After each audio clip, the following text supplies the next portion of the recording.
This is Limited Engagement.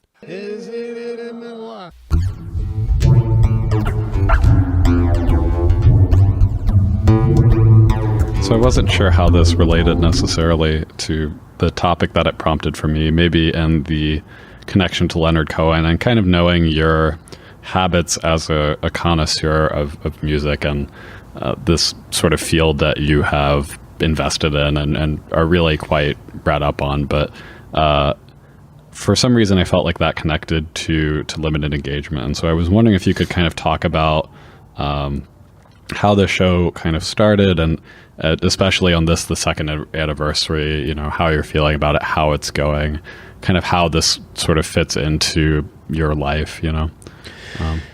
Well, and so I talk about this in the book, The Argenblard. So I had just started doing events and programming for Four Chambers. Mm-hmm. I think we might have been doing... We might have done a Collab X show. We had definitely done the Festival of Literary Oddities. I don't for think sure. that we were in the first Collab X show. I think that was independent. So, well, I was in a Collab X show. Yeah, I don't think it was not a one, Four though. Chambers thing. I don't believe so. But we had done the Festival of Literary Oddities, and we had either started or were about to start the reading series at the Farmers Market. And yeah, I think we had been, so we did the festival in March of 2014, and we had done farmers markets that spring 2014, and then that fall as well we did farmers markets 2014. Okay. Yeah, so we would have started in 2015 if it's 2 years. Yeah, it was May of 2015. Okay, so it would have been the next year. So, but Cynthia Black had approached Jack Evans about doing a reading series here. And Jack, of course, hosts Caffeine Corridor already. And so I don't know exactly how the conversation went down with Cynthia and Jack, but Jack approached me and said that he had talked to Cynthia and said that Four Chambers might be a good, or might be interested in doing a show and so forth. So I had also just recently started listening to Mark Maron's podcast. Mm-hmm. And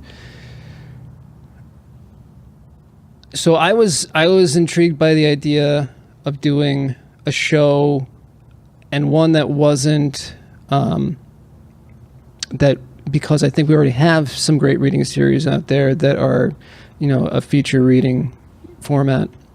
That I also wanted to. It seems like there is a lot, you know, to go back to academia, there's a lot of opportunity to get to see writers and to hear, you know, creative people talk about process and,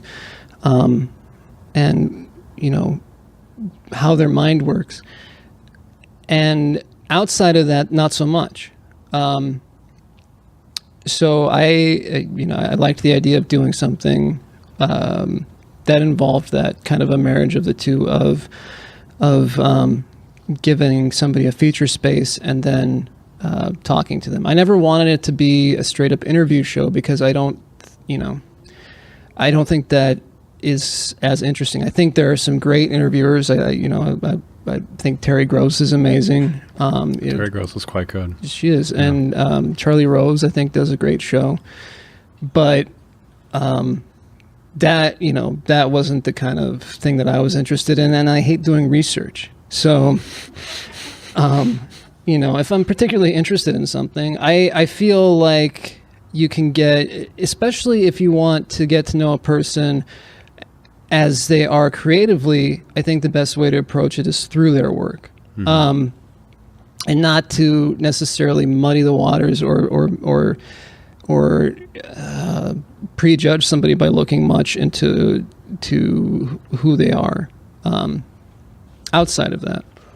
So that was the idea for that, and there were I asked you leading up to in the process of writing this book. I don't remember how the fuck I came up with the title. Yeah, I was going to ask you. I know that I did come up with it. I liked the idea of, it seemed kind of punchy. It seemed like it could be, It almost has a little bit of a militaristic feel to it. It's sort of combative, but limited. Yeah. See, so it's not like full combat. It seems. I think that conversations in general between people are combative in a way.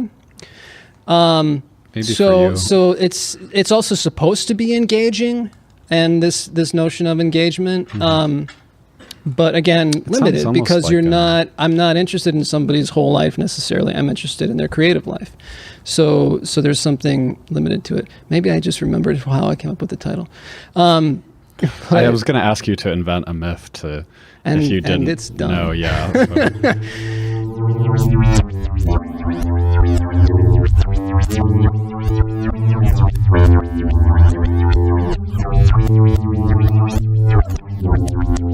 So.